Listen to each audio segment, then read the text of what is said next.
The original promise of automation was simple. It would liberate humans from the repetitive, mechanical labor that has defined work since the Industrial Revolution. We were supposed to get our time back. Yet looking around today, we aren't exactly swimming in abundant free time.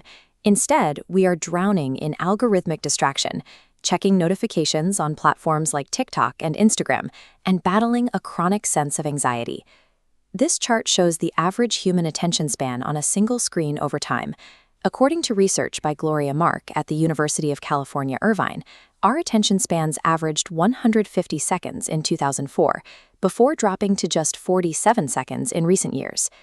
Every interruption triggers a switch cost, the mental toll of shifting tasks. After an alert pulls you away, it takes the human brain an average of 25 minutes to fully regain a state of deep focus. Because we are toggling between tabs and tools every 47 seconds, knowledge workers now live in a state of perpetual cognitive switching. In our default digital environment, achieving a biological state of deep focus is mathematically impossible. When we delegate memory and reasoning to digital tools, we engage in cognitive offloading, the process of transferring mental tasks to an external device. Over time, relying on algorithms for answers leads to digital amnesia, a condition where our brains forget information and only remember the path to look it up. Recent research out of Harvard identifies a new occupational hazard stemming from this behavior, AI oversight fatigue, often referred to as AI brain fry. This is the cognitive exhaustion that comes from constantly monitoring and validating machine-generated outputs. You might assume that editing a machine's draft saves energy. But the act of supervising, verifying, and correcting AI-generated content actually burns more mental energy than writing original content from scratch. Our brains aren't built for prolonged, high-vigilance monitoring. This animated diagram shows the neurological impact of that shift.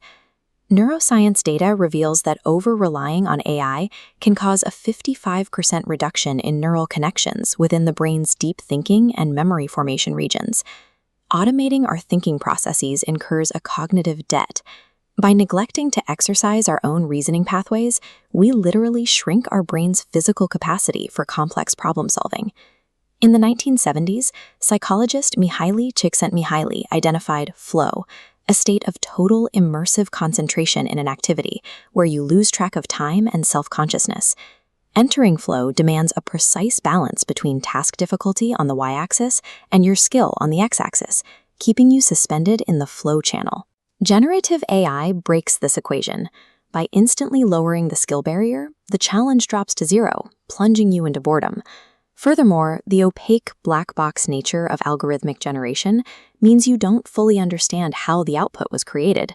This strips away your inner sense of control and mastery over the process. Interacting with AI like a magic vending machine severs the psychological mechanics required to feel fulfilled by your labor. But a March 2026 study, led by a UK Turing Fellow, challenges the assumption that AI is inherently a creativity killer. The researchers found a specific condition where original output goes up, when humans use the tool to break their existing mental frameworks, rather than asking it for a final polished answer. Usage data from Adobe confirms this behavior in the real world. Designers who incorporated generation tools into their process explored 3.2 times more design directions than those who didn't. This animated diagram compares the flawed System 1 approach, the passive single prompt on the left, with a System 2 approach called flow engineering on the right. It breaks complex tasks into active, multi-step feedback loops, where the human evaluates, verifies, and steers the output. The algorithm itself does not destroy flow, our passive interaction with it does. By treating the tool as a thought partner to wrestle with, we intentionally reintroduce the cognitive challenge required to enter a flow state. This brings us to the psychological paradox of freed time. When automation clears our schedules, human instinct rarely nudges us toward deep, meaningful creation. Instead, we tend to fill the void with passive consumption. Take Spotify's AI DJ feature. User research shows a stark divide. Some listeners use the time saved on curating playlists to actively discover obscure artists, while others completely outsource their taste to the algorithm, losing the ability to actively engage with music altogether.